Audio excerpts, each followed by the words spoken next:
In this lesson, we're going to learn how to model data with sinusoidal functions. In our previous units, when we were talking about polynomials or exponential functions or logarithmic functions, we did the same steps. We turned our plots on, we made sure we put all of our data into L1 and L2, and then we chose the regression function. So you're doing the same thing, and now you're choosing sine reg. Okay? Your formula will look like this in the second window, and you'll get it in the form A sine bx plus c plus d. Okay, so let's take a look and try this first example out and see how this works. So get your graphing calculators out and make sure you turn your plots on here. You can go enter here. If you want, you can go into stat plot and make sure it's doing a scatter plot like you want. And its x list is L1 and y list is L2. You go to stat 1. If you've got anything in there, make sure you clear that out and put in your data. I'll give you a moment to do that and then come back to the video and we will see how to do the next step. Alright, once you have everything in, before you actually go ahead and hit zoom 9 so that you get your scatter plot, go back to our notes and decide, am I putting this in degree mode or am I putting this in radian mode? And if you look at your x values, you can see 45, 90, 135, 180, all the way to 360. So that tells us that we're going to be in degree mode. So make sure that your calculator is set up accordingly. Go into mode, and oh, mine's in degrees already. If it's not, make sure it's there. Hit zoom 9, and you should get this scatter plot, which is promising, right? We can see that that's our sine curve right there. Now, in order to get our regression function, we're going into Stat, Calc, and now we're choosing, I'm going to actually go up in my list instead of down because that's the bottom here, sine reg, which is C. So hit Enter, and we should get our equation there. Okay, let's put this in our notes. Remember, always round to 2 decimal places if possible. Now, if you look here, A is 9.95, B is 0.02, C times 10 to the negative 4, that means you've got 4 decimal places there, so you're going to move your decimal place to the left 4 spots. But for D, moving your decimal place over 14 spots, we can call that D value 0. We don't have to call it times 10 to the negative 14. It's so small, it's negligible, so we're considering D to be 0. Okay, let's fill this in our notes. So the regression function we have here is y equal 9.95 sine 0.02x minus 0, and then there's the 0.00985.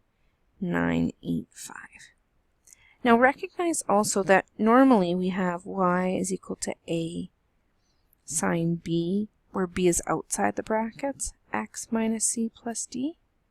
Whereas in our calculators, they put the b on the inside, so that factor is also distributed to your c value. So it's a little bit more difficult to pick out those pieces. As long as you're recognizing that, that should be okay. So this is the TI format of the equation, and it'll always give it to you in that format. Okay? If you want to pull that out, the equation becomes 9.95 sine, and that 0.02 comes out, x, and if you divide 0.000985 by 0.02, you end up with 0.04925.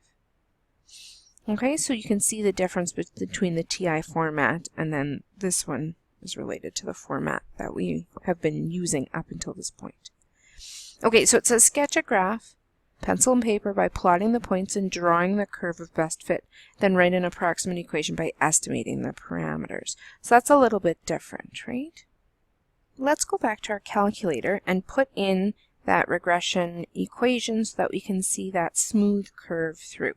So if I go into y equals, then I go to vars 5, paste in that equation, and then hit trace. You should see that smooth curve go through there.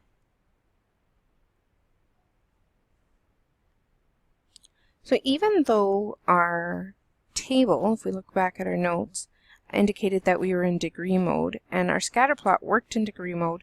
When we use the regression function, regression function in the TI format is always going to give us radian modes. So you can see when we graph that, that doesn't look like our curve at all. So if you go back and change to radian mode and hit trace, you'll see the curve actually works. Okay, so it's very difficult for the graphing calculator to understand what we're doing sometimes, so we have to force it to do what we're asking it to do.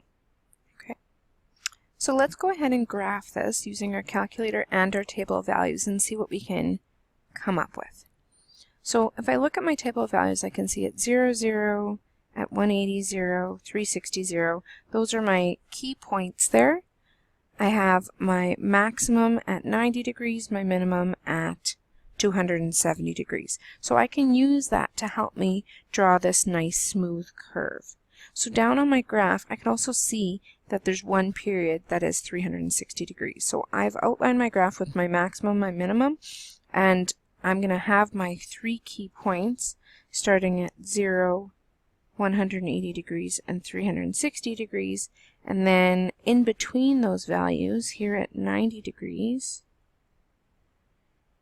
and 270 degrees,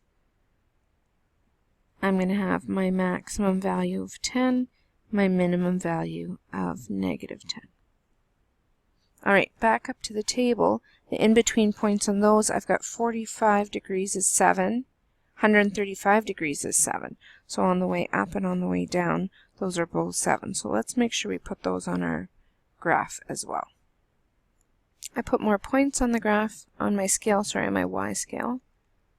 Here's my X scale, so that we can see where those values are. I can include the in-between points on the X scale as well. So 45 there, and I've got 135, and so on. So in between those points. So here, this is where we're going to have at 7 on the way up and on the way down, and down here reading across at approximately negative 7 for, oops, that point disappeared on me, negative 7 for both of those points as well. Okay, so now that I have all that, I can draw a smooth curve through. I'm going to use a different color just so you can see that.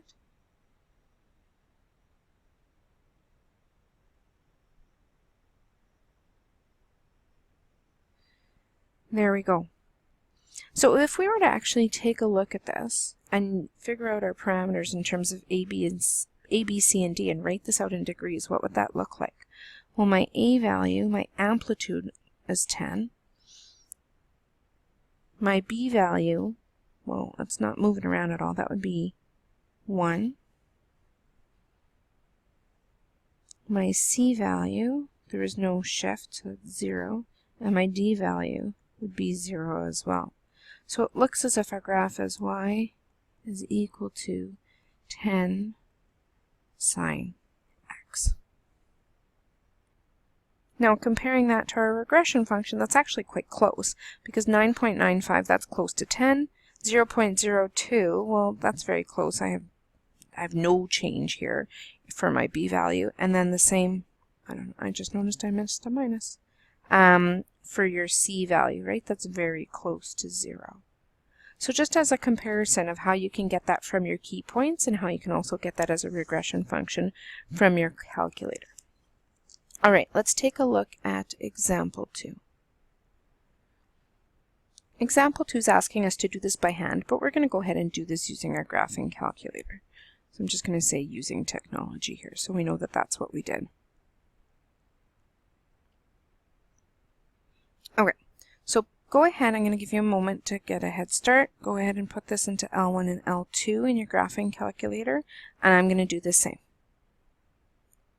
So just a reminder, when you're putting your information in, don't forget to clear out whatever you had in y equals as well, so you have all of that. So you have all of your data in here. We're going to go and hit zoom 9. And it's okay that your mode is in radians still. We're going to leave it in radians when we're using our graphing calculators. And you can also see that because of our time given in seconds, we are wanting that in radian mode anyways. Okay, so now that we have our picture here, we can get our equation, stat calc, and go to sine. You should get something that looks like this. Okay, so let's go ahead and write that in on our notes. So our approximate equation, it says what do the parameters a, b, and d represent? So we're going to just write the equation up here. I thought we had a spot down here to write that. So our equation is y is equal to 15 point, if we want 2 decimal places, it would be 10, 15.10 sine, and then we have 0.56, and then negative 1.63.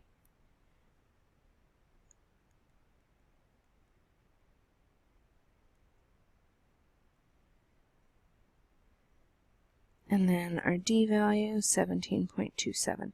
The other thing you want to notice here is in the graphing calculator, your bx is plus c, whereas we have minus when we were dealing with our version of the equation. So in order to get a plus there, that would be, because we have a negative there, so that would be minus a negative 1.63. So it's kind of backwards. It's a little bit confusing according to what we're doing. So it's probably best just to leave that in the format that we're wanting. So what I mean by that is we've got y equals a sine of b x minus c plus d, and they're telling us that their equation is plus c. So in order to get this minus 1.63, that would be minus a positive 1.63, so your c value is actually 1.63. But it's not because you've got the 0.56 there. So let's pull that 0.56, let's factor that out. I'm going to actually do it down here. So factor out the 0.56, and you're left with y is equal to 15.10 sine of 0, not inside, outside now, 0.56, and then you'd have x minus 2.91 plus 17.27. Okay, and that's plus a negative 2.91. All right, let's draw a quick sketch of this. So I'm going to go ahead and put in my calculation. And there's that nice curve. Now, you should notice on your curve that it doesn't hit the ground because we are in a Ferris wheel and we're a certain distance above the ground. So we're going to want that key point. It's saying it's 2.2, which is good, right? That's how far we are above the ground. Let's go ahead and draw that sketch.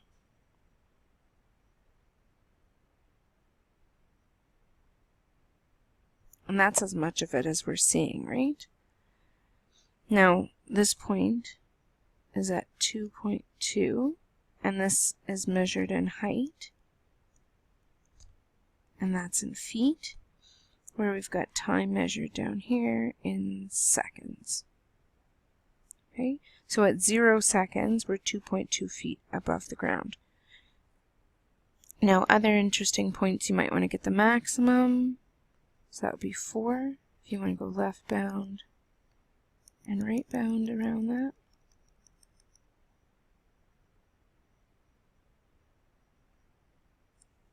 The maximum is 5.71 seconds and 32.37 feet.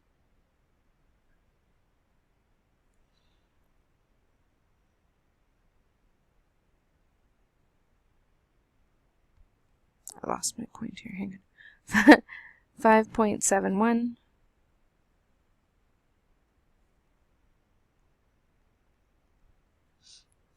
and 32.37.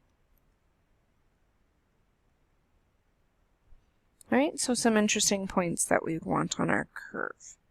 Alright, so the next part says, what do the parameters a, b, and d represent or tell us in the context of this question? So having this formula in this format now is helpful. So what does A mean? Well, we know A is the amplitude. So A is 15.1 feet, or 10 feet. So that would mean that is our amplitude, which is the height or the radius of the wheel.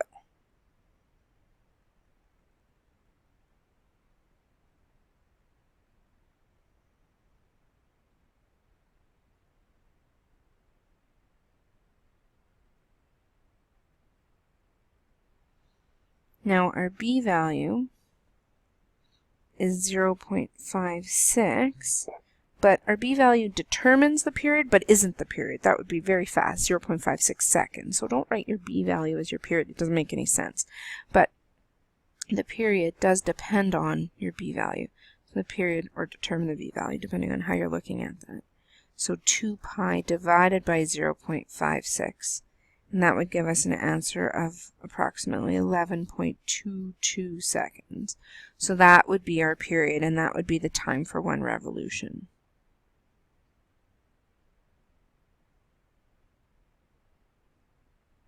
So that's how long it takes you to go once around on the Ferris wheel.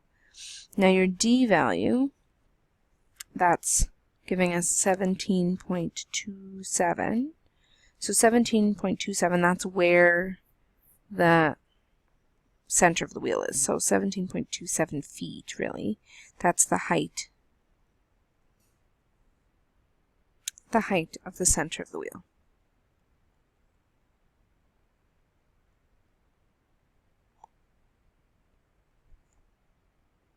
The next question says, how high are you at 8 seconds? Well, 8 seconds is an x value. So we're going to use second trace x is equal to 8 and see what the corresponding y value is. So if I do that,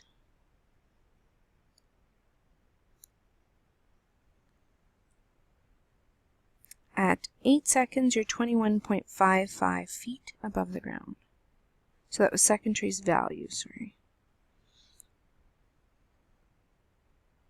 That means y is equal to 21.55 feet. So that's how high you are above the ground.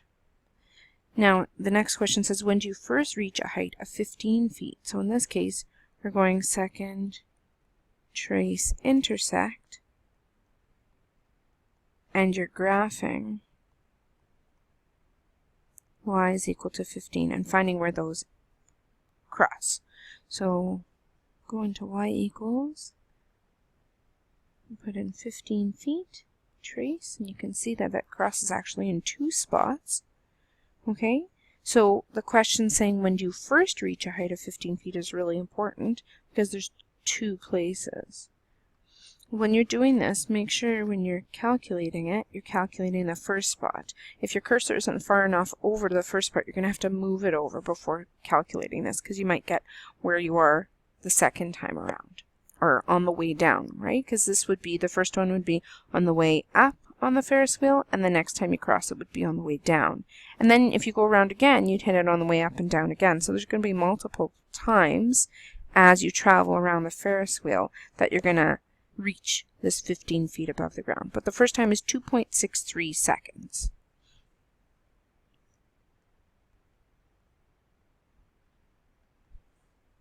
So that's it for example 2. These Ferris wheel questions are quite common, and in fact you can see for example 5, as we move along in our booklet, that another Ferris wheel questions there again, because it's nice and periodic, and it's something that we can, most of us can relate to. Example 3. The chart below shows Winnipeg's average monthly temperature. Write in the equation, and then what is the average temperature for the year? Now when we're talking about average, what they're asking for is the median line or your D value, because you can get that right off of your graphing calculator. So I'm going to actually let you do this one on your own. Go ahead, punch that into L1 and L2, and then see what the equation is, and then get what your D value is, and come back and compare. Alright, so this is the equation you should have got, and you don't have to worry about factoring that B value out unless they actually need you to do that. And then you should get your D value is 1.36, so the average temperature is 1.36 degrees. For example 4 here, it says a spacecraft is an elliptical orbit around the Earth as shown in the diagram. At its perigee, the spacecraft is at its lowest point above the Earth's surface, and at its apogee, it is at the highest point above the Earth. Now they give us an equation right here with everything factored out, and it says that equation describes the spacecraft's distance from the Earth over time, where x represents the time in minutes, y is the distance in kilometers. Write the answers for the following questions. Okay, so for the first question it says, how long does it take for the spacecraft to fly around the Earth? Well, that would be our period, right? And our period is equal to 2 pi over b. Now, if we look at your equation, we can identify our b value as pi over 50, right? So if we do the math there, we would get that the period would be 2 pi divided by pi over 50. Now, remembering our fractions, dividing by a fraction is like multiplying by the reciprocal, so that would be 2 pi times 50 over pi. And if you do that math, you end up with 100 minutes. Whoops. You could put this all in your calculator too. Just make sure you use brackets over the pi by 50, and you should still get that 100 minutes out. Now, when they're talking about the perigee and the apogee, they're talking about the highest point and the lowest point. So we can really say that the apogee is the maximum and the perigee is the minimum. And we have a formula to help us figure that out.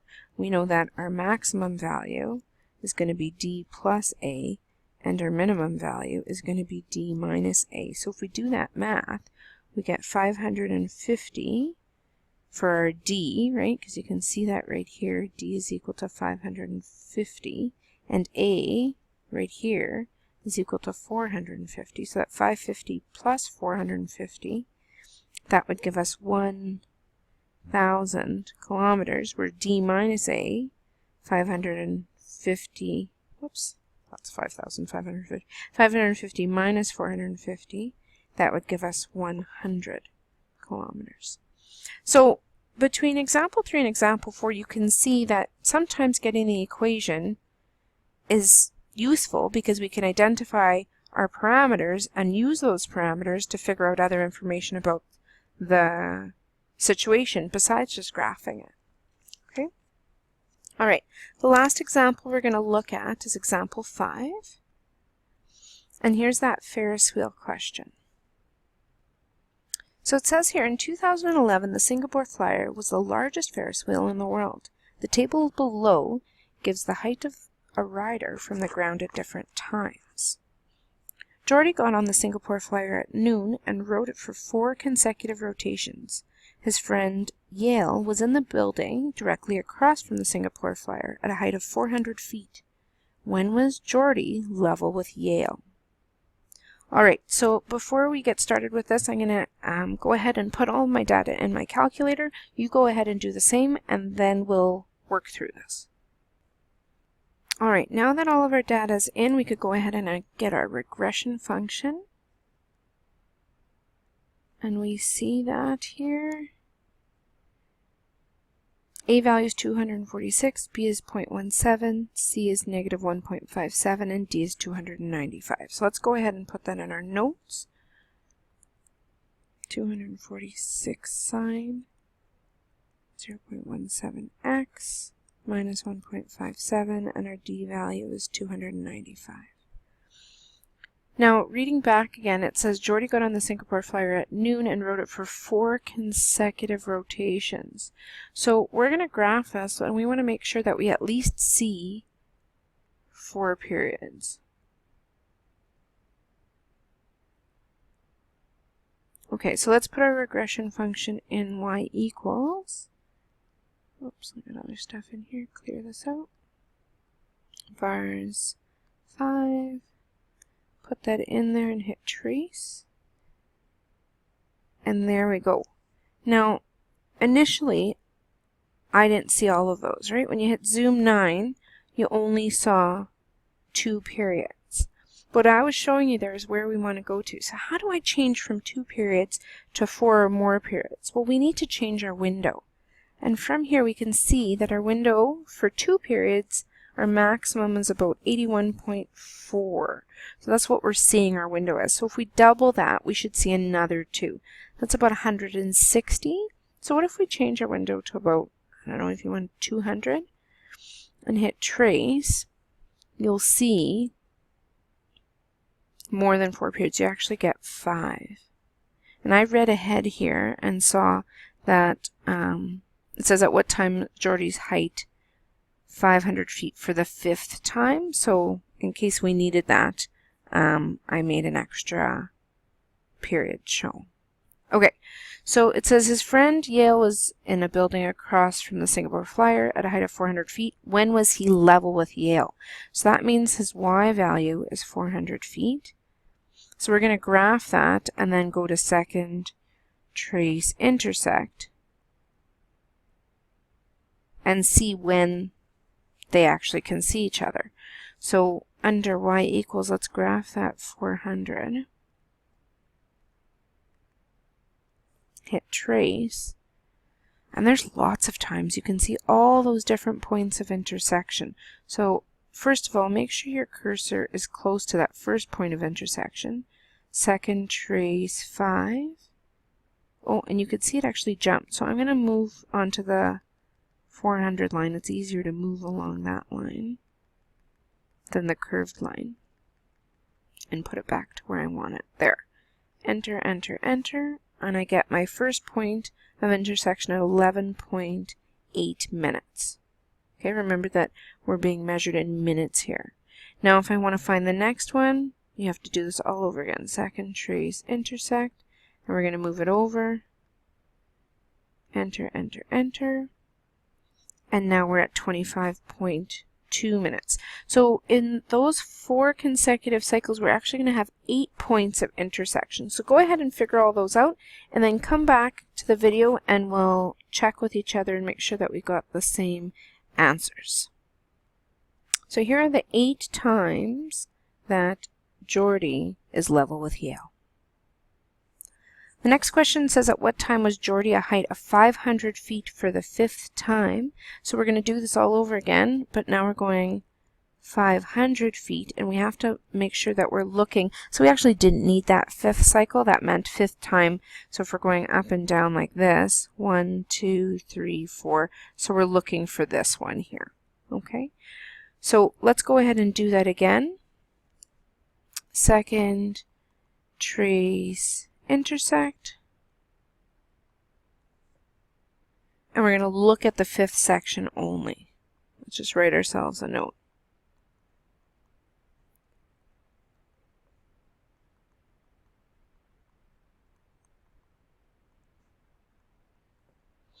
Alright, so back to our calculator.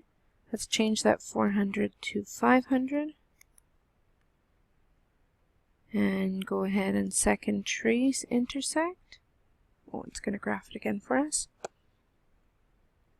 And let's move our cursor to that 5th spot. So not the 5th period, but just to the 5th spot. So I've got 1, 2, 3, 4. It's close, but I got to move it over a bit. Now it's close to the 5th spot. So enter, enter, enter. And that value is 89.1 minutes.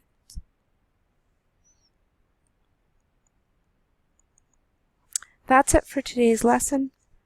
I hope you're able to see how the regression functions can get us different information about the situations that we're looking at. Thanks for joining me.